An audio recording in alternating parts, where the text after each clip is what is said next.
شيء اسمه سؤالك اللي تضرب أنا كويديو وحاوي مسافة نكاح مفو أمسحها. بسم الله الرحمن الرحيم. نوعا لو يقان وطن كينا مسافة oo gabadha in tala wado weligeed meel ka fog la geeyo ee la soo nikaaxsado nikaaxaasi waa ansaxaya sababtana waxa weeye nikaaxa shuruud uu leeyahay arkaanna waa leeyahay inta haday u dhameystirmaan waa masaafa darteeda nikaaxi u ansixi waayo maxaa yeelay caqad kasta shuruudiisa iyo arkaantiisa mar hadii uu oofsado waa ansaxaya marka shuruudii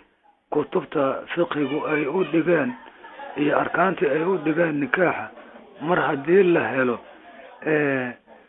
nikaaxi waa ansaxaya shuruudaasi arkaantaasna kamid ma ahan gabadha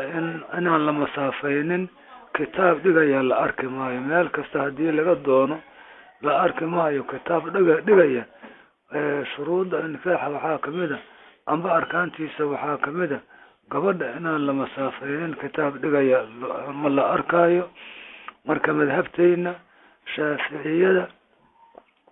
waa ku ansaxaya nikaaxa gabadha hadii la masaafeeyo nikaaxeedu waa ansaxaya qofkii raba wixii daliil ah mas'aladaas inuu ka baahi beelana kitaab mardhow loo alifay ayaa jira oo nin la yiraahdo Sheekh Abdulqaadir Cilow uu alifay kitaabkaas wuxuu ayaa ka fiirsado qofkii raba inuu mas'alada jirideeda oo ogaado wixii tafaasiil ah iyo wixii aaraa ulama